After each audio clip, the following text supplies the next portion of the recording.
योगी युंजीत सततम। तो इस प्रकार से ये योगी सतत आत्मानम रहसि स्थित युंजीत, आत्मानम अपने आप को, अर्थात अपने मन को, अपने आप को माने अपने मन को, रहसि स्थित युंजीत, रहसि मतलब एकांत में, और स्थित मतलब बैठ करके, एकांत में बैठ करके इस प्रकार से ये योगी सतत अपने मन को युंजीत जोड़ता है। किसमें? परमात्मा में सतत जोड़ता रहता है। देखो यहां पर भी सतत शब्द का प्रयोग है, सुबह शाम नहीं कहा, त्रिकाल भी नहीं कहा कि त्रिकाल में जोड़ता है। ये ऐसे एकांत में रहते हुए, एकांत में रहते हुए मतलब सारी दुनिया से अलग रहते हुए, सारी दुनिया से अलग रहता है मन से, शरीर से तो सबसे अलग रह ही नहीं सकता है। जहां भी व्यक्ति रहेगा तो किसी न किसी से तो कुछ ना कुछ संपर्क होता ही है ना। मान लो ये एकांत में भी रहेगा, अकेला भी रहेगा कुटिया बना के, तो इसको खाना चाहिए, तो चावल दाल लेने के लिए कहीं मार्केट में जाएगा तो संपर्क में आएगा लोगों के। कहीं इसको सब्जी चाहिए तो सब्जी उगाएगा तो किसी किसान से मिलेगा, बीज भी लाएगा, पानी का प्रबंध करेगा, तो इसको कुछ लोगों के संपर्क में तो आना ही पड़ेगा।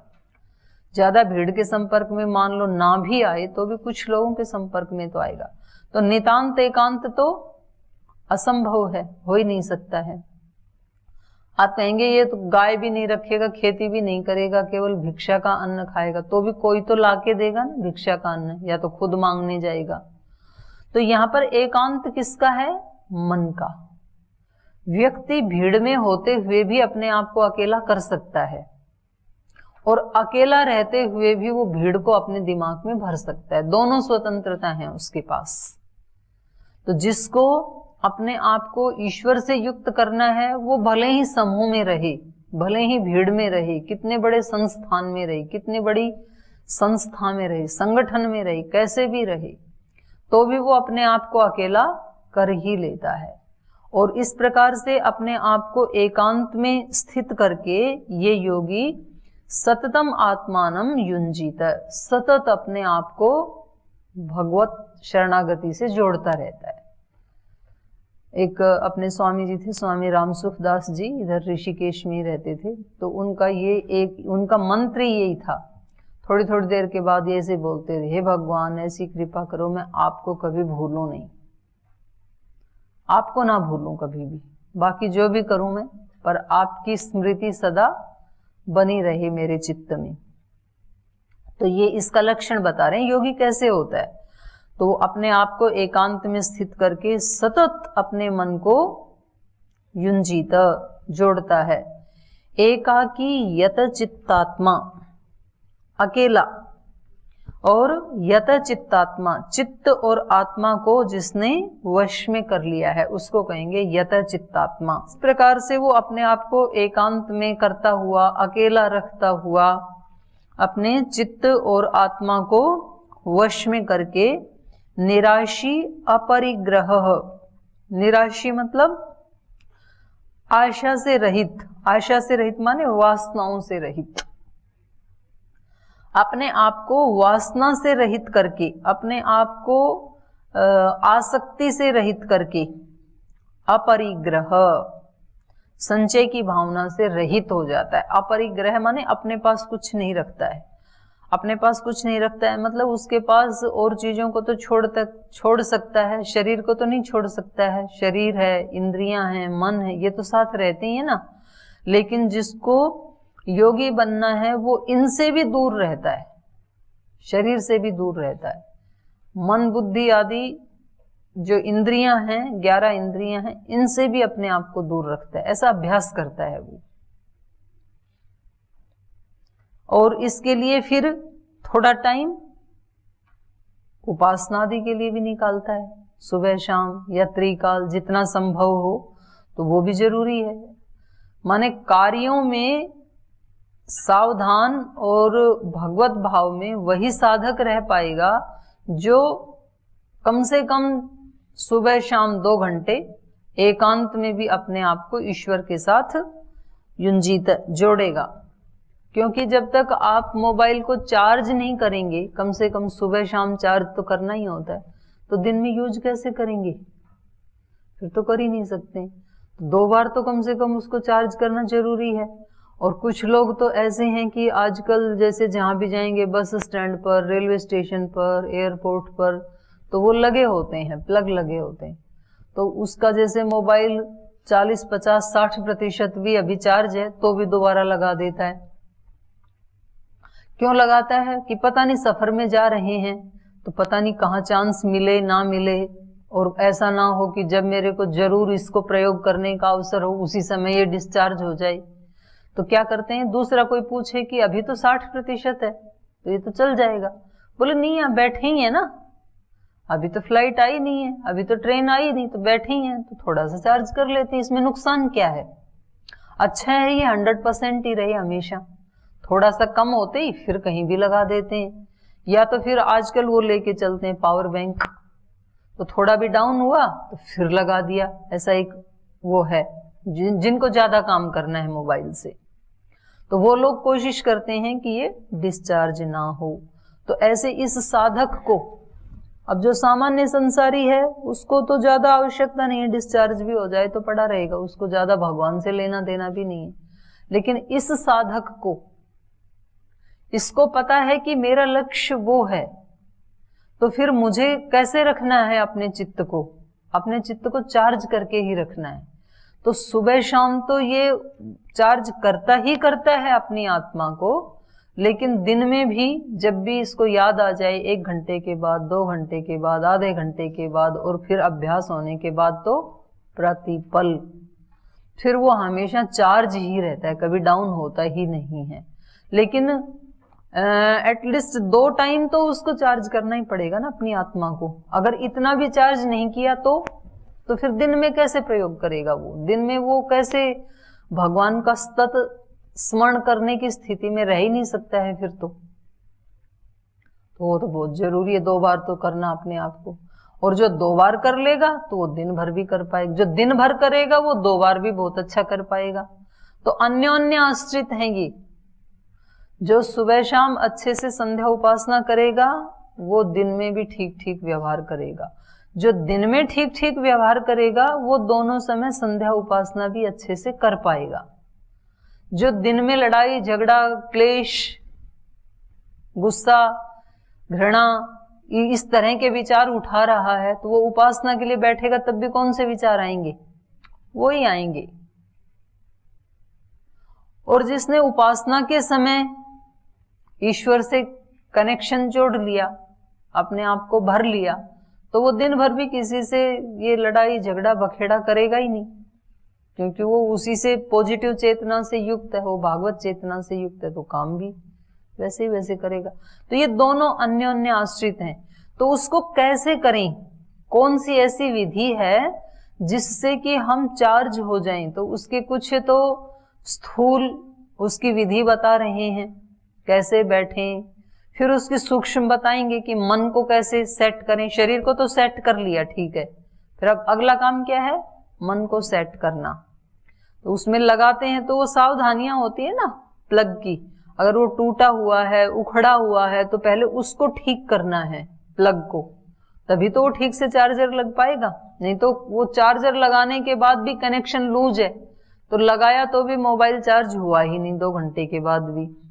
तो यदि हमारा ठीक से संपर्क नहीं हुआ, यदि हमारे शरीर की स्थिति ठीक नहीं है, मन की स्थिति ठीक नहीं है, तो हम आंख बंद करके बैठे जरूर, लेकिन हमारा कनेक्शन नहीं जुड़ पाया, हम चार्ज नहीं हो पाए।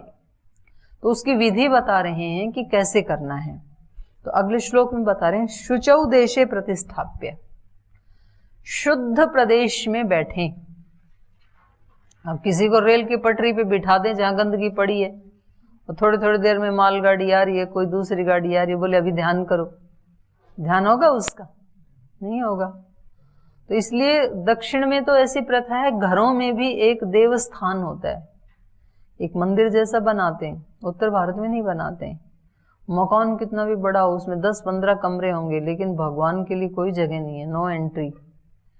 भगवान जाओ मंदिर में, हमारे घर में कोई उसके लिए जगह नहीं है, उधर बनाते हैं। तो कम से कम एक कमरा, कोई एक यज्ञशाला, कोई ध्यान कक्ष जरूर घर में बना के रखना चाहिए, जिनके पास सामर्थ्य है। और जिनके पास घर छोटा है, बच्चे भी बहुत हैं, सामर्थ्य नहीं है, तो वो कम से कम अपने घर में एक कोना उसके लिए जरूर रखें, भगवान के ध्यान के लिए, भजन के लिए। उसके अलग वाइब्रेशंस होते हैं।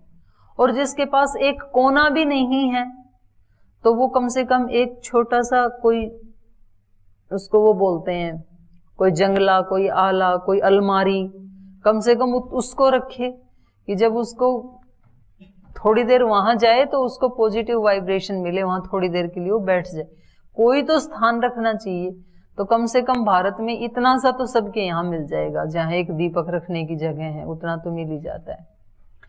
तो ये कह रहे हैं कि जिसको योगी बनना है, सामान्य बात नहीं कर रहे हैं, जिसको अपने आप को जानना है या भगवान को जानना है, उसको क्या करना है? शुचौ देशे प्रतिष्ठाप्य, अपने आप को शुचि देश में प्रतिष्ठापित करके, पवित्र स्थान में अपने आप को बिठा करके, स्थापित करके। आप देखेंगे जैसे दिवाली आदि पे विशेष सफाई करते हैं, तो उसमें मन को भी फिर प्रसन्नता मिलती है। और जब घर हमारा या कमरा हमारा ऐसा ही अस्त व्यस्त पड़ा है, पुस्तकें कहीं पड़ी हैं, कहीं हमारा वो वस्त्र पड़े हैं, कहीं हमारा लोटा पड़ा है, कहीं हमारा दंड पड़ा है, कहीं जूते पड़े हैं, कहीं बाल पड़े हैं, और उस स्थान में यदि ये बैठेगा ध्यान के लिए, भगवान से समाधि लगाने के लिए, तो इन चीजों का वाइब्रेशन भी टच करता है, नहीं लगेगा ध्यान। इसलिए पहले सफाई की जाती है बाहर की। तो यम नियमों में पहला नियम शौच, बाहर की भी सफाई फिर अंदर की करनी होती है। तो पहले तो बाहर वाले का ही कह रहे हैं अभी। शुचौ देशे प्रतिष्ठाप्य स्थिरम आसनम आत्मनः, और फिर आसन को स्थिर करना होता है। एक बार देख लो कि शरीर की किस पोजीशन में बैठ करके आपको कष्ट नहीं होगा, उसी पोजीशन में बैठ जाओ। वो सुख आसन हो सकता है, स्वस्तिक आसन हो सकता है, कोई भी आसन हो सकता है, पद्मासन हो सकता है। तो किसी भी एक स्थिति में अपने आप को स्थापित करके, स्थिरम आसनम आत्मनः, ना अति उच्छ्रितम, वो ना तो बहुत ऊंचा होना चाहिए वो स्थान, न अति नीचम, ना बहुत नीचा होना चाहिए, और ना ही उबड़ खाबड़ होना चाहिए, सम होना चाहिए, समतल होना चाहिए। चैलाजिन कुशोत्तरम, और उसके ऊपर कुछ उत्तम प्रकार का कुशन आदि बिछा करके, और यदि मिल जाए तो चैलाजिन माने मृग का वो चर्म, स्किन। और वो जब मृग मर गया तो ऐसे लगता है कि उस समय में बहुत सारे मृग होते होंगे। अभी भी कुछ कुछ ऐसे जंगल बचे हैं तो जिनमें बहुत सारे मृग हैं। जैसे हम एक स्थान है बिहार हिल्स, जहाँ अपना ही एक छोटा सा स्थान ले रखा है, तो वहां जब मैं जाती हूँ तो मैं देखती हूँ हमारे उसके घर के सामने तो 30-40 वो आते हैं हिरण, ऐसे बिल्कुल पास में, दरवाजा खोलते ही वो रोज आके उधर घास खा के जाते हैं। तो ऐसे बहुत सारे उसमें हिरण हैं, कम से कम कई हजार हिरण होंगे उस जंगल में। तो ये जो ऐसा वर्णन है, ऐसे लगता है कि उस समय बहुत सारे हिरण की मात्रा बहुत होगी देश में। तो फिर उनमें से कुछ मरते भी होंगे, तो मर जाने के बाद फिर उसका चमड़ा उतारते थे। वो एक विशेष जाति होती है जो चर्म का काम करते थे। तो मर गए तो उस चर्म से फिर वो कुछ जूते बनाना, कपड़े बनाना, इस तरह का कार्य करते थे। तो उसकी ना वो मुलायम होती है स्किन बहुत, मृग की। तो उस पे बैठे तो सुख मिलता है शरीर को, मतलब जल्दी से पैर आदि नहीं दुखते हैं। तो आसन भी कैसा होना चाहिए, बहुत ऊंचा भी नहीं हो, बहुत नीचा भी ना हो, और उसमें मृग चर्म आदि या कहीं कहीं उसका भी चीते आदि का भी वो बिछा के रखते हैं। तो ऐसा, या वो सब नहीं है तो कोई कपड़ा साफ सुथरा मुलायम सा बिछा के रखें, लेकिन वो सुखदाई हो। जैसे आप अभी नीचे बैठे हैं तो ये सुखदाई नहीं है, ये जो मैट है ना, तो मैंने तो बताया था स्वामी जी को कि स्वामी जी आसन और लगवा दो, विद्यार्थी आराम से उस पर बैठ के ना सुखपूर्वक पढ़ेंगे। तो आप भी बता देना स्वामी जी को, तो आप भी बताओगे तो बन जाएंगे आसन आपके। तो उसमें अच्छे आसन में बैठ के, क्योंकि विद्या पढ़ना भी तो एक ध्यान ही है ना। न अति उच्छ्रितम न अति नीचम चैलाजी ने कुशोत्तरम। तो कुशा या फिर घास आदि का बनाते थे, जंगल में रहते थे तो घास भी मुलायम होती है, विशेष प्रकार की कुशा। तो ऐसा आसन भी अच्छा होना चाहिए। कुल मिला के ये बात है, साफ सुथरी जगह हो, आसन भी सुखदायी हो, और उसमें अपने शरीर की स्थिति भी ऐसी कोई एक चयन कर लें जिसमें सुख मिलता है। तो वो कोई जरूरी नहीं है कि सबको एक ही पद्मासन में बैठना है कि बद्ध पद्मासन में बैठना है, जिसमें सुख मिले। स्थिर सुखम आसनम तत्र ऐकाग्रम मन। और अब मन की बात आई, चित्त को तो शरीर को तो स्थिर कर दिया, अब मन को भी तो स्थिर करना है। नहीं तो शरीर तो बेचारा बैठा रहेगा, मन इधर उधर जाएगा, तो थोड़ी देर में फिर शरीर भी उखड़ जाएगा। तत्र एकाग्रम मनः कृत्वा, उस आसन पर बैठ करके मन को एकाग्र करके। मन को एकाग्र कैसे करें? मन को निर्देश देना होता है उस समय कि अब देखो 1 घंटा आपको शांत होके बैठना है, आपको जो भी बताना है, जो भी पूछना है मेरे से, 1 घंटे के बाद बात करना। जैसे आप किसी अपने साथी को बोल देते हैं ना कि भाई अब 1 घंटे के बाद आना मेरे कक्ष में, अभी मैं ध्यान कर रहा हूं, तो फिर वो 1 घंटे के बाद आता है, सुनता है वो। ऐसे जैसे दूसरे का मन हमारी बात सुनता है, ऐसे हमारा मन भी हमारी बात सुनता है। तो अपने मन को भी ऐसे ही बताना कि अभी आप 1 घंटे के लिए मेरे को डिस्टर्ब नहीं करना। तो ऐसे उसको ट्रेनिंग देते हैं तो ट्रेंड हो जाता है। इसलिए कहा एकाग्रम मनः कृत्वा यत चित्तेंद्रिय क्रिय। और फिर क्या करना है? चित्त और इंद्रियों की जो क्रियाएं हैं उनको वश में करके, यत वश में करके, यत चित्त इंद्रिय क्रिय, चित्त और इंद्रियों की क्रियाओं को वश में करके, उपविश्य आसने, आसन पर बैठ करके, योगम युंज्यात, फिर वो योग को जोड़े, फिर अपनी चेतना को परमात्मा के साथ जोड़े। किसके लिए? आत्मविशुद्धये, आत्मा की शुद्धि के लिए। आत्मा का मतलब है यहाँ पर मन, मन की शुद्धि के लिए, अपने मन को शुद्ध करने के लिए। क्योंकि आत्मा तो पहले ही शुद्ध है, बस मन के ये जो दोष हैं, तो ये यदि शुद्ध हो जाएं, ये यदि हट जाएं, तो फिर आत्मा तो पहले ही शुद्ध है। और कैसे बैठना है फिर उस आसन में, तो उसका भी बता रहे हैं। महर्षि दयानंद ने भी ऐसे ही बताया सत्यार्थ प्रकाश में, जो उपासना विधि है। समम काय शिरो ग्रीवम, शरीर, काय मतलब शरीर, काय शिरो और सिर को और गर्दन को, ये ऐसे सीधे होने चाहिए। पैर की स्थिति कैसे भी हो सकती है, आप कुर्सी पे बैठे तो पैर नीचे लटका के भी बैठ सकते हैं, या पैर में दर्द है तो पैर को सीधा फैला के भी बैठ सकते हैं, या किसी को पैर को वज्रासन में बैठने से सुख मिलता है तो पैर को मोड़ के भी बैठ सकते हैं, या सुखासन, पद्मासन, किसी भी पैरों की स्थिति कोई भी हो सकती है। लेकिन पैर के ऊपर जो रीढ़ की हड्डी है और गर्दन है, ग्रीवा है, सिर है, ये एक ही सीधी रेखा में होने चाहिए, सम होने चाहिए ये। तो कभी बहुत ज्यादा अकड़ के बैठते हैं तो भी फिर कमर अंदर से थोड़ा वो हो गई ना बेंड, या फिर कभी ऐसे बैठते हैं तो फिर ये ऐसे बेंड हो गई, तो सीधी नहीं रही।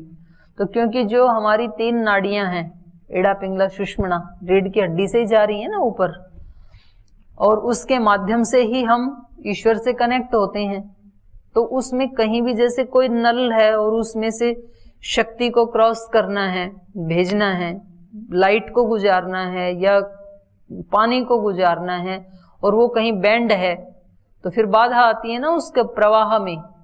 तो ऐसे ही फिर इन नाड़ियों के माध्यम से जो शक्ति का उत्थान होना है, तो वो यदि सीधी नहीं है, और सीधी क्या थोड़ी सी भी इधर या इधर होती है ना, तो उसका भी अंतर पड़ता है।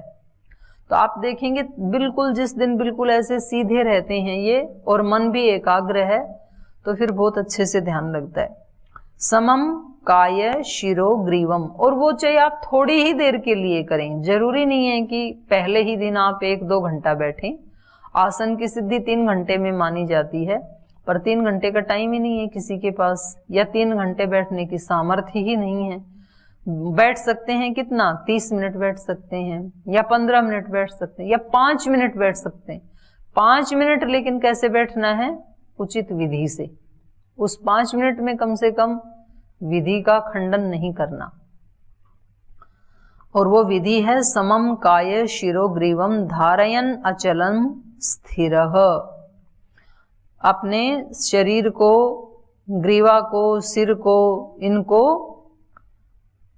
धारयन स्थिर रखता हुआ, एक समम धारयन, इनको स्थिर रखता हुआ, अचलम स्थिर, अचल बिना हिले डुले, स्थिर स्थिर, फिर इसको स्थिर हो जाना चाहिए, हिलना डुलना नहीं चाहिए फिर इतनी देर के लिए, उसका अभ्यास करना चाहिए कुछ दिन। संप्रेक्ष्य नासिकाग्रम, और जब सारा शरीर स्थिर हो गया तो फिर अब अपनी चेतना को नासिका के अग्र भाग पर स्थिर कर दे। तो ये एक बताया इन्होंने, आप किसी भी भाग पे एकाग्र कर सकते हैं, हृदय में एकाग्र कर सकते हैं, भ्रूमध्य में कर सकते हैं, नासिका के अग्र भाग पे कर सकते हैं, कहीं भी कर सकते हैं अपने शरीर में, नाभि पे कर सकते हैं। तो इन्होंने बताया कि उसके बाद धारणा की स्थिति है, ये योग दर्शन की भाषा में कहें तो अपनी सारी चेतना को कहीं एक जगह फोकस करना, ये धारणा है। संप्रेक्ष्य नासिकाग्रम स्वम, स्वम माने अपने आप को, अर्थात अपनी चेतना को नासिका के अग्रभाग पर टिका करके दिशश्च अनवलोकयन, और दिशाओं में अनवलोकयन, न देखता हुआ, इधर उधर न देखता हुआ, इस दिशा में उस दिशा में ना देखता हुआ, केवल कहाँ देखे, नासिका के अग्रभाग को ही देखे, या भ्रूमध्य को ही देखे, या हृदय को ही देखे, जहां चेतना को लगाया है उसी को देखता चला जाए बस उतनी देर के लिए। तो ये विधि है ध्यान करने की। प्रशांतात्मा विगत भीहि, और ऐसा करने से ये कैसा हो जाता है, शरीर शांत है, इंद्रियां शांत हैं, मन शांत है, तो फिर आत्मा भी कैसा हो जाता है, शांति हो जाता है, आत्मा पहले ही शांत है। तो इसलिए कहा प्रशांत आत्मा, शांत मन वाला, विगत भीहि, और ये नियम है कि जब ऐसे वो ईश्वर की शरण में बैठता है तो वो उसको कोई भय नहीं होता है, या भय नहीं होना चाहिए। विगत भीहि, भय रहित होकर के, ब्रह्मचर्य व्रते स्थित, और ब्रह्मचर्य व्रत में स्थित। ब्रह्मचर्य व्रत में स्थित के 2 अभिप्राय हैं, एक तो ब्रह्म में ही उसका चित्त एकाग्र हो जाए, तो ये हो गया ब्रह्मचर्य व्रते स्थित, और दूसरा है इंद्रियों की, किसी भी इंद्रिय की चंचलता ना हो। तो मन शांत है, इंद्रियां भी शांत हैं, शरीर भी शांत है। ब्रह्मचर्य व्रते स्थित संयम्य मत चित्त, और कह रहे हैं मुझ में अपना चित्त डाल करके, मत चित्त, मत मेरे परायण चित्त वाला हो करके, जिसका चित्त ईश्वर परायण हो गया है, मुझ परायण हो गया है। मत चित्त युक्त आसीत मत पर, तो फिर ये मत चित्त, मुझ में अपने चित्त को लगा करके, मत परायण होकर के, ईश्वर परायण होकर के, संयम में वश में करके, युक्त आसीत, युक्त हुआ, आसीत बैठे, मुझ परायण होकर के बैठे फिर उस आसन में, क्योंकि सब तरफ से तो मन को हटा लिया, पहले प्रत्याहार कर लिया, फिर धारणा की, तो ये स्थिति कौन सी है, ये ध्यान की स्थिति है योग दर्शन की भाषा में, ईश्वर परायण होकर के बैठे।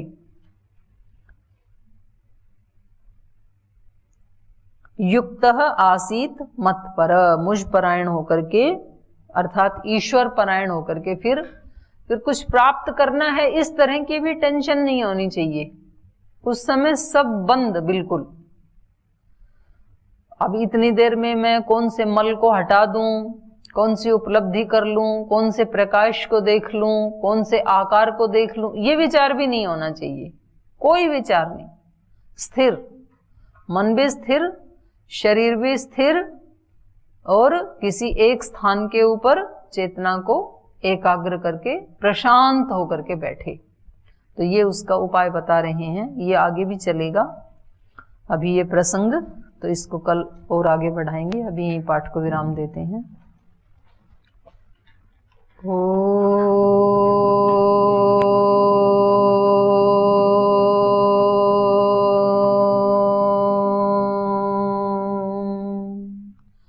शांति शांति शांति।